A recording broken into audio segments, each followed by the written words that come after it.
சின்ன உதாரணம் உங்களுக்கு போட்டு காட்டுட்டு இந்த வீடியோ யாழ்ப்பாணத்தைச் சேர்ந்த ஈழத்து பாடகி கில்மிசா தனது முகநூலில் பதிவிட்ட வீடியோ காட்சி ஒன்றின் மூலமே சமூக வலைத்தளங்களில் தற்போது பேசுபொருளாக இருக்கின்றது.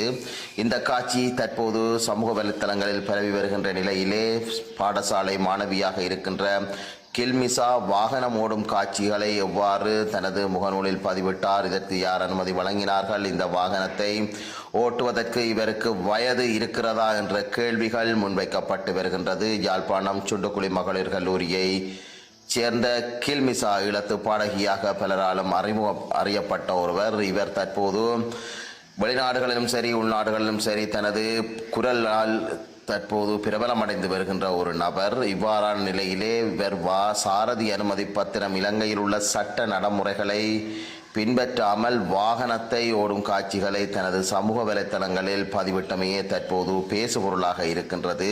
இவருக்கான வயது இன்னும் போதாமையால் இவர் சாரதி அனுமதி பத்திரத்தை எடுக்க முடியாது எனவும் அதற்காக இவர் வீதிகளில் வாகனத்தை ஓடுவது தவறு எனவும் இந்த சமூக வலைத்தளங்களிலே சுட்டிக்காட்டப்படுகின்றது. இதற்கு அனுமதி வழங்கிய பெற்றோர் குற்றவாளிகள் என்ற தொனியிலே தற்போது பேசுபொருளாக இருக்கின்றது. சரி, கடவுளுக்கு ஒரு ப்ராமிஸ் ஒன்று பண்ணி இருக்கிறேன். அதாவது கெட்ட வார்த்தையில பாவிக்க மாட்டான். இந்த நாதாரியலுக்கு இந்த வீடியோ போட்ட ஜேசட் தமிழ் என்ற இந்த இதை இயக்குற நாதாரிக்கு, இந்த கஸ்பாலத்துக்கு, இந்த கழுசடைக்கு, இந்த பேமாரிக்கு, இந்த கம்முநாடிக்கு வேற என்ன தமிழ்ல மனுஷர் பதில் சொல்லணும் சொல்லுங்க. டீசென்டான தமிழ்ல அந்த பிள்ளைக்கு நான் நினைக்கிறேன் பெருமை. நான் இந்த பிள்ளை எப்ப கண்டேன் என்றால், நான் எலெக்ஷன் கேட்கிற நேரங்கள்ல 2004ஆம் ஆண்டு ஒரு நாள் வெலம்புரி ஹோட்டல்ல சாப்பிட்டு கொண்டு கேட்க ஒரு நாள் சின்ன பிள்ளை ஒரு ஆள் கேட்டுச்சு, டாக்டர் உங்களோட படம் எடுக்கலாமாண்டு. அப்ப நான் சொன்ன எடுக்கலாம் கேட்ட அப்பா அம்மா பின்ன நண்டவேன். அப்ப டாக்டர் நானும் கூட ஃபேன் உண்டு. அப்ப பிறகு இந்த பிள்ளை எங்கேயோ கண்டமா இருக்கேன். எனக்கு இசையில பெருசா தெரியாது, ஆர்வம் கடும் ஆர்வம், இசையில நான் பாட தெரியாது. சோ அதால இசையில கொஞ்சம் கொஞ்சம் குறைவு.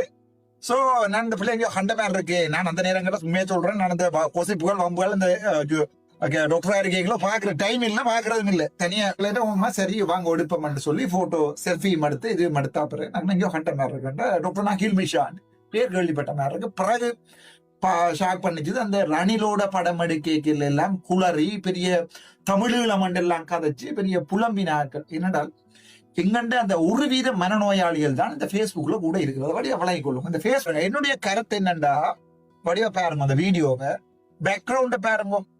பேக்ரவுண்ட்ல தெரியல முழுக்க வயல். சோ வயலோட